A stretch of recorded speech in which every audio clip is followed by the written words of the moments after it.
The journey that we've been on regarding remote learning and blended learning has been, I guess, quite a rapid but interesting one. Prior to the pandemic, we were obviously a school, like many schools, where there was pockets of certain teachers probably using some element of blended learning, like flipped learning, but it wasn't. It was sort of subject specific and situation specific, and wasn't really part of a sort of whole school strategy.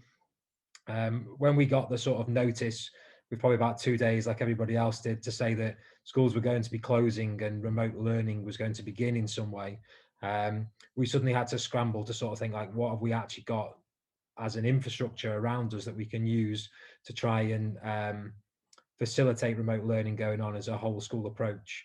Our initial response was that the only thing we had was a website, which is a fantastic website, but it's not designed for remote learning. It's not designed to take thousands and thousands of files on it. It's there to look pretty and to showcase the school at its best. So in fact, what we had to do was, and the company who built the website were amazed that we managed to cram so many resources onto it, was we basically just chucked a load of Word documents, PowerPoints, anything we could onto sort of the year group sections of the website, and then use them to sort of say, there you go, students, go on and just get on with it. We very quickly found that that wasn't really going to be successful, because the students simply just got straight back in touch with us and said, I don't have Word at home, I don't have PowerPoint at home, I don't have this program, and therefore I can't access most of the files that you're putting on there. Around about this time, so probably about within a week or so of trying to get remote learning started, we were contacted by a company called Novus, who are our IT support. What they did was they were in touch with Microsoft and were asked to sort of start piloting the rollout of Microsoft Teams to different schools. So we were part of the initial pilot to start sort of trialing, I guess, the build process of adding Microsoft Teams. Um, what we did then was sat down as an SLT and decided, like, what would this look like and how would it work? And our initial responses were that we would have very few lessons, and we couldn't ever really see at that moment in time that would be a time when students would be in live lessons effectively, or that in any way we'd ever have cameras switched on, or a back and forward. We were, I guess, too much at that point concerned with the safeguarding, and quite rightly, to sort of make sure that any steps forward that we took, we knew we could do them safely. So that was sort of the first step.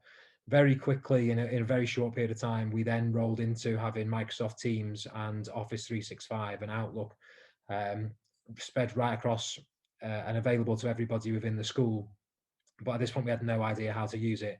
So we set up a working party that then allowed us to get staff to have a go at it. And basically what staff did, for a small number of staff, sort of had a go at just literally meeting each other, trying all the different options, playing with the different things, and trying to sort of, I guess, just get used to Microsoft Teams.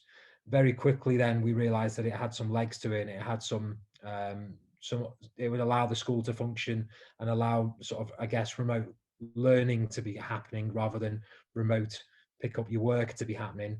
And therefore we rolled it out to the staff. We very quickly then did full scale CPD out to the staff, and delivered what we thought were the basics, as far as this is the sort of three things that we wanted you to be able to do in order to be able to set up a lesson, lead a lesson, and be able to set some work and share some resources. And we set that up pretty quickly. And we've got a fantastic staff at Eton Bank Academy. And what that meant is that we were able to very, very quickly move to an online learning platform through Microsoft Teams that was delivering what we wanted of it. Around about the same time, we then linked up with a company called Cloud Design Box, and then started to link SharePoint sites into our Microsoft Teams area, and into our platform. And that, I guess, was the sort of the next step of where we're going. We then, September time, went through the whole process of trying to realize, what does it actually mean now that, whereas previously, I guess, we've been just setting work that kept the students engaged and gave them something to do. It was then, how do we continue through the curriculum, and how do we actually follow our schemes of work and our sort of scheduled plans as far as where we wanted to go.